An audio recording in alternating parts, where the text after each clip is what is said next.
السلام عليكم، مرحبا بكم في قناه الاخوات. اليوم بغيت نشارك معكم واحد التحليه من عند بنت الخال ديالي، نتمنى انها تنال الاعجاب ديالكم. هنايا درت سيطور الحليب في كاسرونه. هاد التحليه راه كتجي لذيذه، عجباتني. غادي تزيد هنايا واحد المعلقه ديال السنيده وصاشيه ديال فاني وصاشيه ديال الفلون، حتى هي كتعطي واحد اللذه زوينه. غادي تحرك هنا وغادي ديرو فوق النار، حيت ضروري يطلع ديك الغليه ديالو، ضروري نغليوه.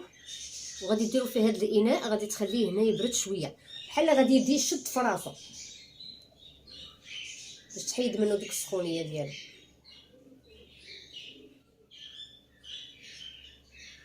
من خاصو يولي الشكل ديالو بحال هكا، بحال غتولي تاكليه وانتي راه غادي تخليه غير يبرد شويه.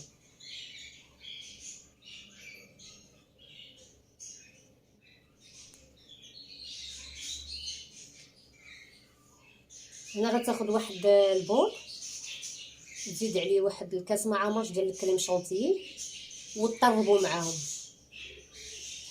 طربوا حتى يولي كريمي.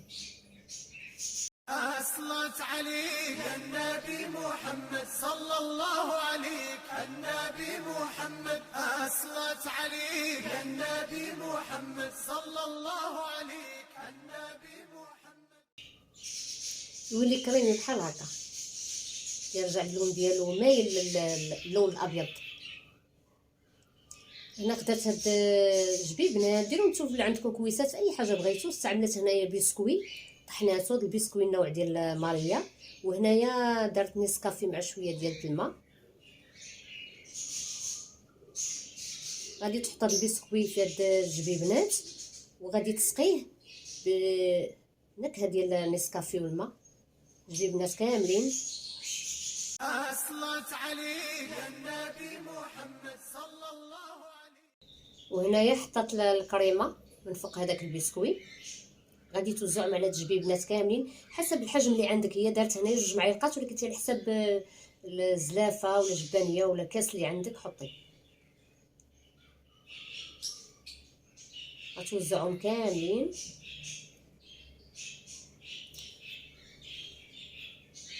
أصلت عليك النبي محمد صلى الله عليك، النبي محمد أصلت عليك النبي محمد صلى الله عليك، النبي محمد أصلت عليك النبي محمد صلى الله عليك، النبي محمد من هو. من بعد ما وزعت هاد لا كريمه في هاد الجبيبنات، غتحط على داك البسكوي اللي دارت في الاول، بقى منه غادي تزوق به من الفوق. عيش رشات خفيفين، وانتم ديروا اللي بغيتو، ديروا اي نوع عندكم باش ما درتو يا الشوكولاته اللي كان. أصلت عليك النبي محمد صلى الله عليك، النبي محمد أصلت عليك النبي محمد صلى الله عليك، النبي محمد أصلت عليك النبي محمد صلى الله. وفي الجبيبنات ذوقوا باش ما بغيتو. هي هنا خدات التفاح، رشات عليه شويه الحامض باش ما يكحاش، ودارت كيوي. اي نوع ديسير عندكم اللي كان، حتى الفواكه الجافه راه كتجي زوينه.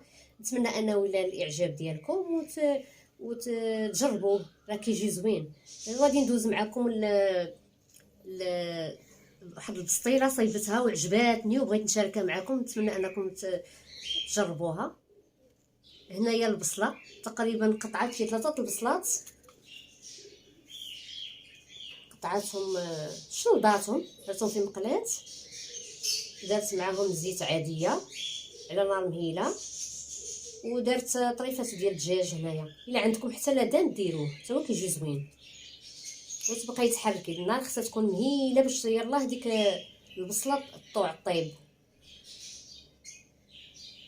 هنا دارت الملح،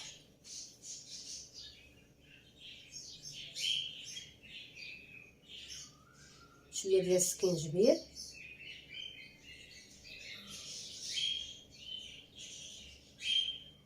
ودرت خرقوم معرك،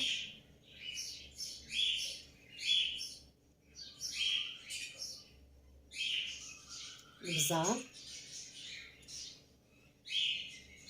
وغادي تزيد عليها عطريه ديال الدجاج حتى هي اللي عطاتها واحد اللذه زوينه، ورس معلقه ديال القزبر والمعدنوس مطحون، ورقه سيدنا موسى حتى هي كتجي زوينه. هنا مع التحريك حركات باش ينسجموا دوك العناصر العطريه مع الدجاج، وما نقول لكمش طالعه واحد الريحه زوينه ما شاء الله. هنا زادت شامبينيون تا هو كيجي زوين،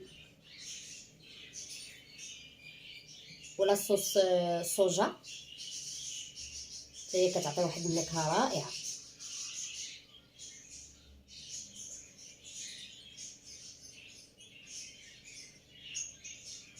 ونسيت ما قلت لكمش بان زادت حتى زيت العود تا هو كيجي زوين.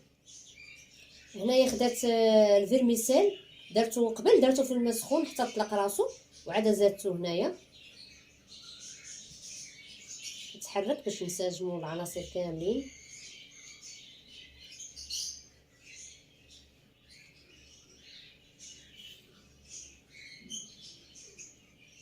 هنا درت الفرماج، فرماج محكوك موتزاريلا حتى هي كتجي زوينه، طلق واحد البنه كتجي معلكه.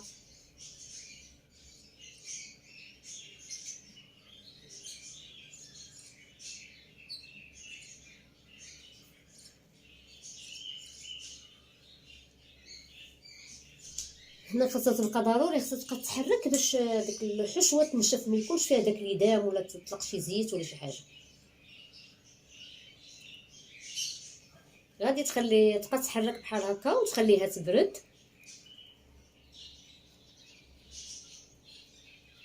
ضروري هاد النوع من الحشوات خصهم يبردوا. هنا خدات واحد المقلاة ودهنتها بالزيت ودرت فيها هاد الورقه ديال البسطيله، ورقه اللي بغيتو حجم صغير حجم كبير.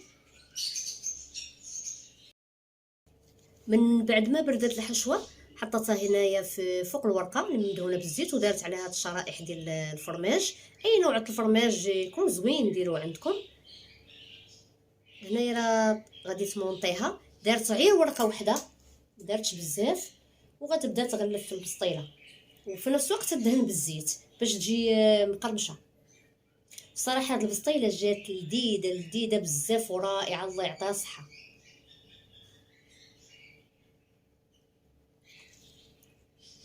غتبقى هنايا تغلف فيها وتقادا من الجناب بحال تلمطها. أصلت عليك النبي محمد صلى الله عليك، النبي محمد أصلت عليك النبي محمد صلى الله عليك، النبي محمد أصلت عليك النبي محمد صلى الله عليك، النبي محمد. هنا البسطيله هي واجده، زوقوها باش ما بغيتو. هنايا ما سجلناش الطريقه ديال التزواق اللي زوقتها. غادي تدخلها الفران، دهنتها هنايا بالزيت. وهذه هي البسطيله الشكل النهائي ديالها. كنشكرها بزاف على هاد الفطور الرائع اللي قدمت لينا وعلى هاد الطريقه ديالها، ونتمنى انكم تجربوها، ونتمنى انكم تابونوا عندنا في قناه الاخوات. الى اللقاء في فيديو اخر ان شاء الله.